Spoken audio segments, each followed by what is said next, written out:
প্রবাসী আয়ের ওপর কর বসানো নিয়ে আইএমএফের পরামর্শ অযৌক্তিক, এমনটাই মনে করছেন সরকার ও বিশ্লেষকরা।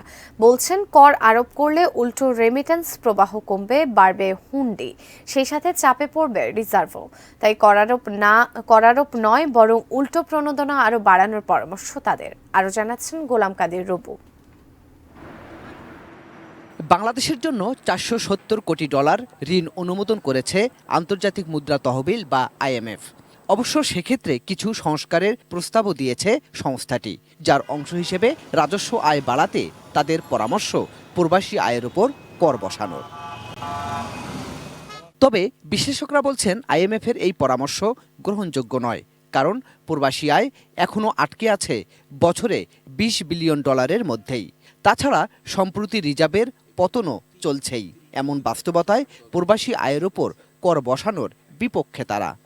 যদি আইএমএফের এই পরামর্শ অনুযায়ী আমাদের সরকার যদি এই প্রবাসী আয়ের উপর কর আরোপ করে, তাহলে কিন্তু আমাদের বৈধ পথে যে রেমিটেন্স আসার প্রবণতাটা সেটা কিন্তু আরও অনেকাংশে কমে যাবে।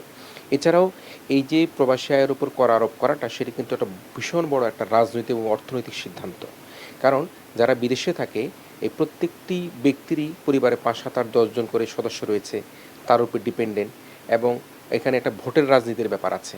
যদি প্রবাসীদের উপর সেরকম কর আরোপ করা হয়, তাহলে কিন্তু সরকারের পক্ষ থেকে প্রতি বছর তাদেরকে যে নানা রকমভাবে উৎসাহিত করা হয়, বিশেষ করে ভোটের আগে কিন্তু এটা বড় ধরনের একটা নেগেটিভ অ্যাপ্রোচ হয়ে যাবে সরকারের জন্য। ১ কোটিরও বেশি বাংলাদেশি এখন অবস্থান করছেন বিশ্বের বিভিন্ন দেশে। তাদের পাঠানো আয়ে কোনো কর নেই, বরং সরকার রেমিটেন্সের উপর দিচ্ছে ২.৫% হারে প্রণোদনা। ব্যাংকগুলো দিচ্ছে আরও ২.৫%।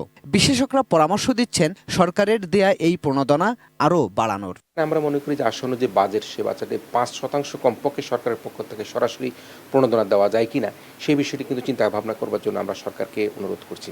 আমরা যদি সামান্য একটু প্রণোদনা বাড়াতে না পারি, আমরা তাদেরকে যদি একটু ফ্যাসিলিটেট করতে না পারি, বরঞ্চ তার উপরে যদি আমরা আইএমএফের পরামর্শ অনুযায়ী কর আরোপ করে দিই, তাহলে কিন্তু তাদের প্রতি এক ধরনের অবিচার করা হবে।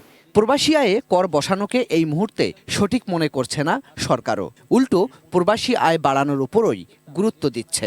আইএমএফ এর প্রবাসী আয়ের উপরে কর ধার্যের যে সুপারিশটি করা হয়েছে, আমরা এটির সাথে সম্পূর্ণ দ্বিমত পোষণ করি। বরং আমরা মনে করি যে প্রবাসী আয়ের উপরে প্রণোদনা যেটি আছে, সেটি যদি আরো বাড়ানো হয়, তাহলে আমাদের হুন্ডি বা অন্যান্য অবৈধ পথে যে কিছু রেমিটেন্স আসে, সেগুলোও বন্ধ হয়ে যাবে, আমাদের রিজার্ভও বাড়বে এবং আমাদের মুদ্রার স্থিতিশীলতাও বাড়বে। বাজেট সেশন আগামী মাসে ইনশাল্লাহ শুরু হবে, সেখানেও আমরা পার্লামেন্টে এই বিষয়ে বক্তব্য রাখব।